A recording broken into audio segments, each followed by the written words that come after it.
Hello class, this is the third example on further composite functions. Let's get straight to it. So the graphs of f of x and g of x are shown below. We have here a cubic of f of x and a very interesting hyperbola for g of x.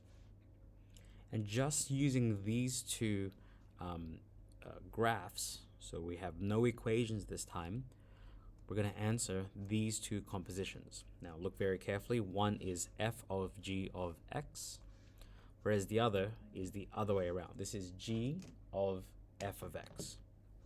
You can pause and give this a go yourself, but we're going to answer it in 3, 2, 1. Okay, so to understand this, we need to go through the entire process of working backwards from the conditions we're looking for in the outermost function. So in this case, f of x. Well, in f of x has two x-intercepts. So has two x-intercepts. Has two x-intercepts at x equals -1 and x equals +1. So x equals -1, there's one x-intercept, and 2 is at x equals 1. So this means when g of x equals -1 or g of x equals +1, f of x will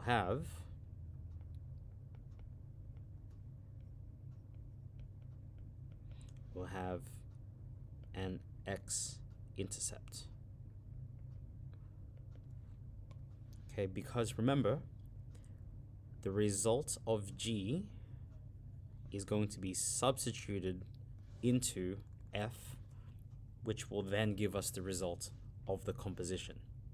So I'll show you an example here now. So let's just say that we pick x equals 0. So in this case, x equals 0. In this one, when x equals 0, we're substituting 0 into g. When x equals 0, the y value here, let's just say it's just slightly above 1. So in this instance, g of 0, let's just say that it's going to be 1.1. Okay? So g of 0 gives us 1.1. This result of 1.1 is then going to be substituted into f. So f of 1.1 means we're going to go to 1.1. So here's 1. 1.1 is about here. So f of 1.1 looks to be about, it's really hard to guess, but let's just say that's 0.25 from the looks of it. So this means, so I'll repeat the process again. When x equals 0, we substitute 0 into g. Looking at this graph, g of 0 looks to be about 1.1. That's just a guess. That result is substituted into f. So f of 1.1 looks to be about, it could be even half, or let's just say 0.25. So using that understanding, let's reverse all of this. We're going to do the exact same thing for whenever x equals -1 and, when g of x equals -1 or g of x equals 1. So in this instance, g of x equaling 1 actually can't happen because there's a vertical asymptote here. So g of x equaling 1 cannot happen.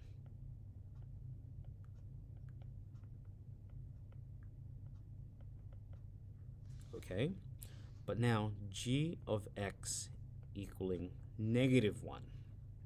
How many times does g of x pass -1? Well, -1 looks to be about here. That looks about to scale. How many times does g of x pass that point? Well, I can see here 1 and 2. I don't know what the x values of that are. Okay, but it intercepts y equals -1 twice. It happens once here and a second time here. So how many x-intercepts does this have? Well, since g of x equals -1 2 times, f of g of x will have 2 x-intercepts. Since g of x equals -1 twice, or you can say it just twice, makes more sense. F of g of x has 2 x-intercepts. And that is the answer for this one. There are 2 x-intercepts for f of g of x. Okay, let's do this for the final example here. How many vertical asymptotes does g of f of x have? So this time we're starting with g, okay, and we're trying to work backwards to figure out from f. So let's take a look. G of x, as I've drawn here, has 2 vertical asymptotes at x equals -1 and x equals -½ and x equals +½ So let's write that down. G of x has 2 vertical asymptotes at x equals, I'm going to write it as ±½ So when f of x equals plus and minus half, g of x will have a vertical asymptote.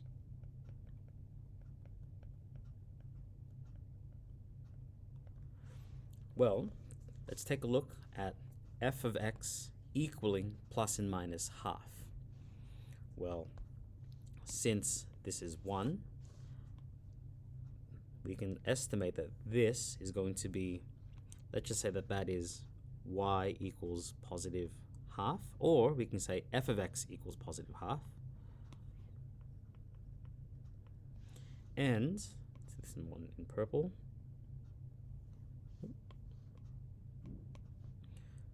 and this line here is f of x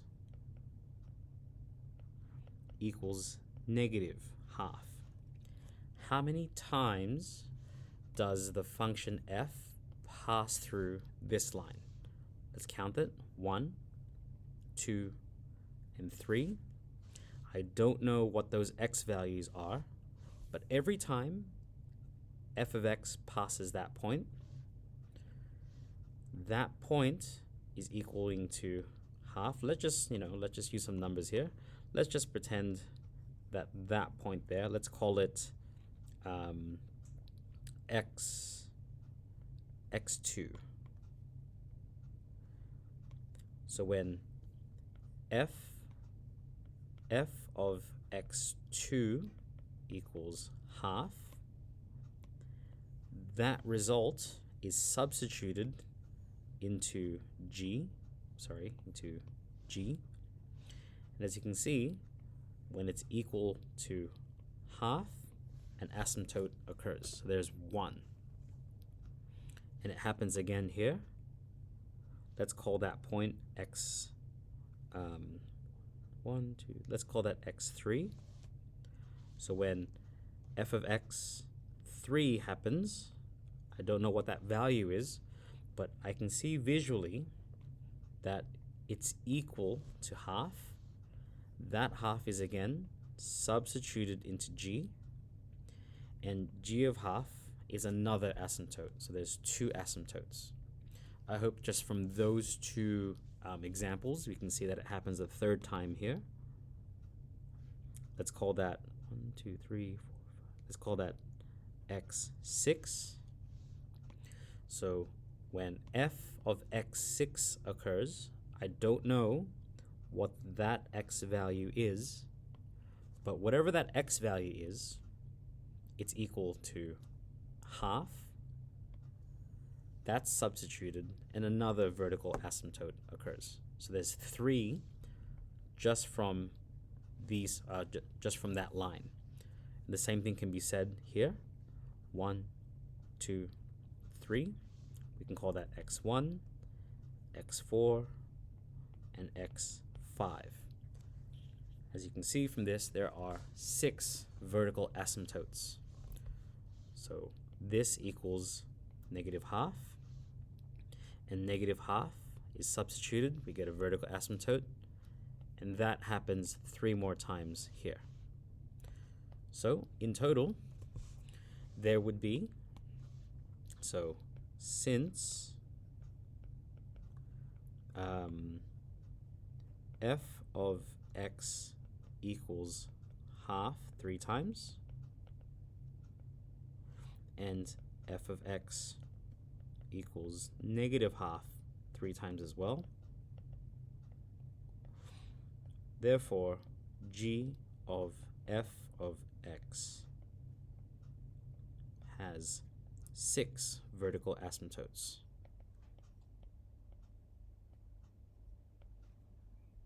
All right, and that's it. Hope that gave you a bit more insight into composite functions. And yeah, hope to see you in the next video. Best of luck.